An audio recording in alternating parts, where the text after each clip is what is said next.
सभापति महोदय, काफ़ी सदस्यों के द्वारा इस बात को कहा गया कि नगर पालिकाओं की, नगर परिषद, निगम, इनकी हालत, आर्थिक हालत बहुत ही खराब है। सभापति महोदय, जो मनोनीत अनुभवी लोगों को करने का बिल लाए वो तो ठीक है। मेरे साथी कह रहे थे इससे बाहर पड़ेगा, ये गलत हो गया, कुछ बढ़ाए, लेकिन मनोनीत पहले भी किए गए। ऐसा नहीं है कि पिछली सरकार ने कोई मनोनीत नहीं किए, उन्होंने भी किए। अभी वो कह रहे हैं कि मनोनीत करना लोकतंत्र के ही खिलाफ है। मैं तो सिर्फ ये कहना चाहूंगा कि मेन जो चीज है इसके अंदर नगर पालिकाओं की हालत खराब है, उसका कारण है एक तो उनके अंदर भ्रष्टाचार पूरी तरह से जैसे रम गया है।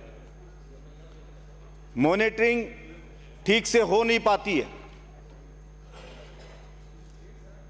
नगर पालिकाओं की आमदनी कैसे बढ़े, टैक्स का कलेक्शन ठीक से हो, उसके प्रति कोई अधिकारी सीरियस रहते ही नहीं है।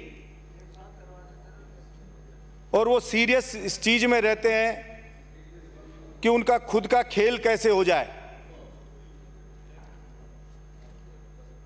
और जो सील करके फिर जो खेल होता है, सील का खेल, वो भी किसी से छुपा नहीं है।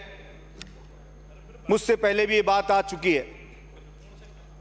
सभापति महोदय, मैं तो आपके माध्यम से ये निवेदन करना चाहता हूं मंत्री जी से कि ये बिल लाए, इसके साथ साथ में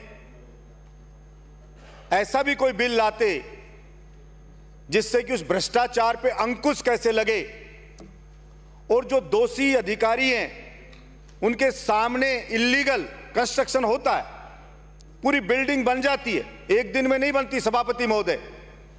और मैं ये भी नहीं मान सकता कि उस अधिकारी को नहीं पता हो कि वो अवैध बिल्डिंग बन रही है, और जब पूरी बन जाती है तब उसको सील किया जाता है और फिर उसको खोल दिया जाता है।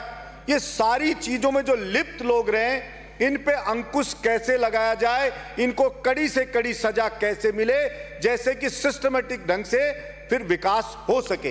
वो तब तक नहीं हो सकता जब तक कि उनको भय नहीं होगा। आप किसी भी जगह जाओ, अवैध निर्माण बन रहा है, हम जानते हैं वहां पे जिम्मेदार जो अधिकारी है, अगर उसने होने दिया तो ये उसको रोका क्यों नहीं।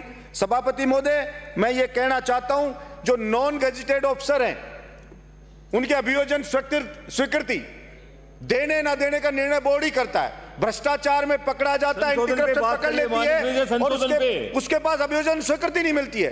तो मैं चाहता हूं ऐसी चीजें भी बिल में डाली जाएं, ऐसी चीजें लाए जाएं। और जो ये मनोनीत करने का अनुभवी जो लोगों को रखने का निर्णय सरकार ने लिया है, मैं मानता हूं कि इसके अंदर अनुभवी लोगों को ही लिया जाएगा और उससे लाभ लेने में कोई हर्जाना नहीं है। एक बात और कहूंगा कि ये जो पार्षद हैं, जो जीत के आते हैं पार्षद, उनका वेतन भी बहुत कम है और बिल्कुल कम वेतन में हम ये चाहते हैं कि वो घर का काम छोड़ के बस समाज सेवा करता रहे। पहले पेट भी उसका भरना होता है, वो जो फ्री रहता है तो थोड़ा सा जो भी न्याय संगत हो, जो उचित हो, उनका बढ़ाया जाना चाहिए उनका वेतन। मैं इस बात की मांग करता हूं। केवल उसको सील के खेल में हम लगाते हैं कि आपको कुछ नहीं देंगे, आप तो अपना कमाओ, जुगाड़ करो और आप जाओ, और फिर हम उनसे अपेक्षा रखते हैं कि अब आप ईमानदार बन जाओ। तो मैं समझता हूं कि ये चीजें कोई जायज चीज नहीं है, इस चीज ऐसा रखना। तो मैं जो मेरा इस बात की सहमति देते हुए जो संशोधन के लिए प्रस्ताव दिया, मैं उसको जनमत जानने के लिए उसको वापस लेता हूं। धन्यवाद सभापति महोदय।